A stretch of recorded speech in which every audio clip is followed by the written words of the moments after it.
Emily had never imagined her quiet life as a single mom would bring her into the path of violence. Just hours ago, she was closing up the little diner where she worked the late shift. Bills piled up on the counter, her paycheck barely keeping the lights on at home. Her 8-year-old son, Noah, was waiting for her, probably asleep on the couch with cartoons still playing. It was the same routine every night: exhaustion, worry, and a silent promise that tomorrow would be better. But everything changed when she made one small decision.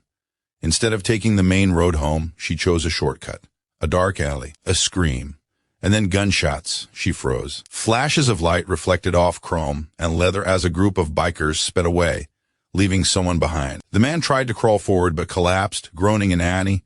Emily looked around. No one else was stopping. No one else cared. And she knew if she walked away, she'd never forgive herself.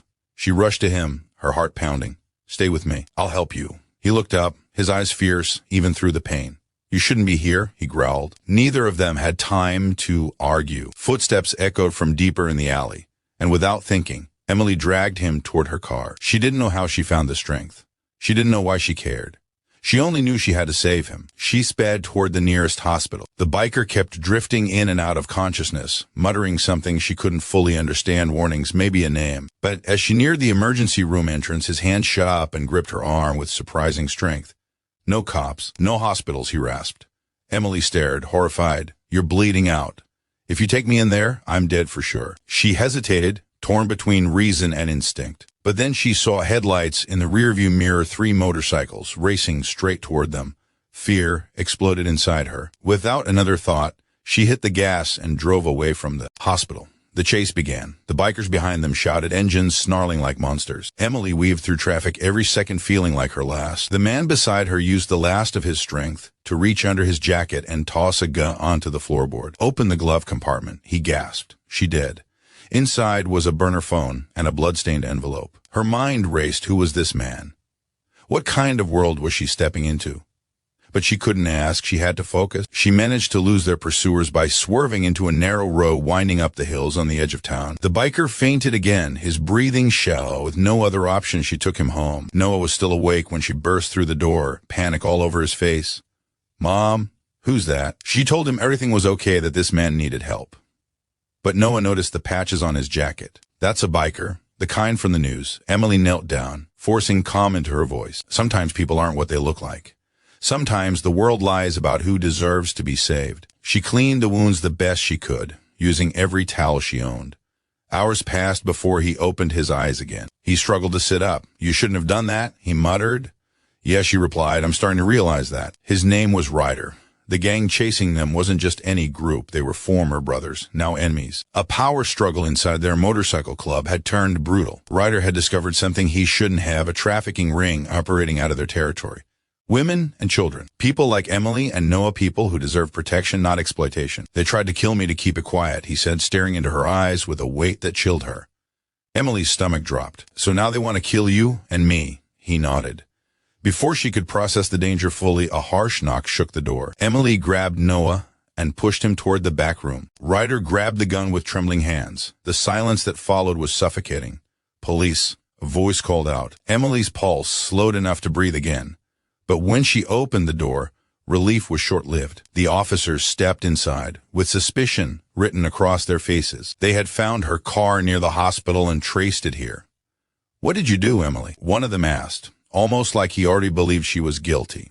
Ryder remained hidden, barely conscious. Emily tried to explain, but the officers kept pushing her, accusing her of aiding a criminal. They didn't want to hear the truth. They wanted her to admit she'd helped a dangerous outlaw. As one officer moved toward the hallway, where Ryder was hiding, Ryder stumbled out, weapon lowered. The police instantly drew theirs. "Don't shoot," Emily cried. "He saved people. He tried to stop them." The cops didn't budge. Their fingers tightened on the triggers. Ryder raised his free hand. "She's innocent.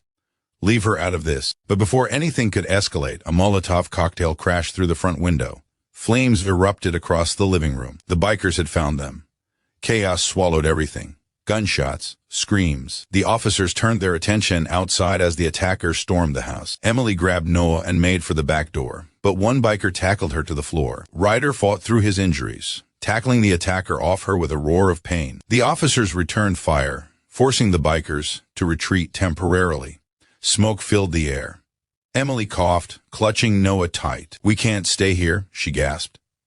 The house she'd worked so hard to keep, now in ruins. They fled into the night, piling into the police cruiser. As Ryder collapsed in the back seat, the cops finally understood he wasn't the threat. They raced toward a safe location, an abandoned warehouse used for emergencies. Ryder handed Emily the envelope he'd been carrying.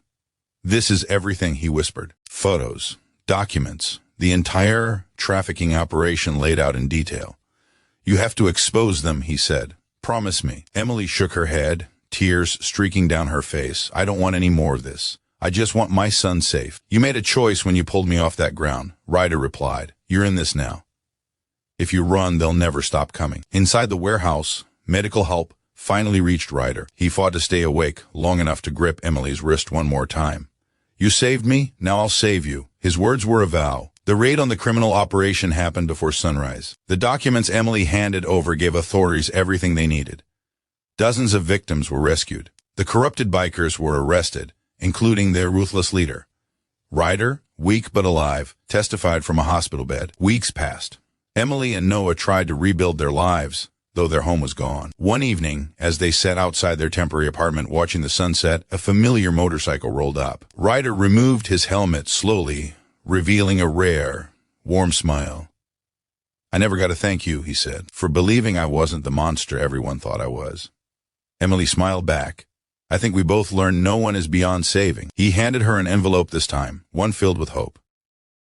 Inside was a check, more money than Emily had ever seen, compensation for her destroyed home, and a note, "Thanks for being the one person who didn't run away." She looked up, tears forming again. "What happens now?" Ryder shrugged. "Maybe I stick around. Make sure you and Noah stay safe." Then he added with a playful smirk, "Someone's got to make sure you don't drag any more dying bikers into your house." For the first time in a long while, Emily laughed, not because life was easy, but because she had survived the worst and gained some unexpected a friend who understood what it meant to fight for others. Emily wasn't just a single mom anymore. She was a hero in her own story.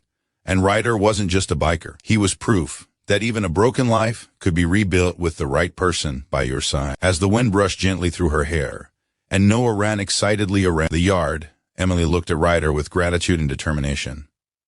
"You owe me a new couch," she joked. He tapped his chest with a proud grin. "I think I can manage that."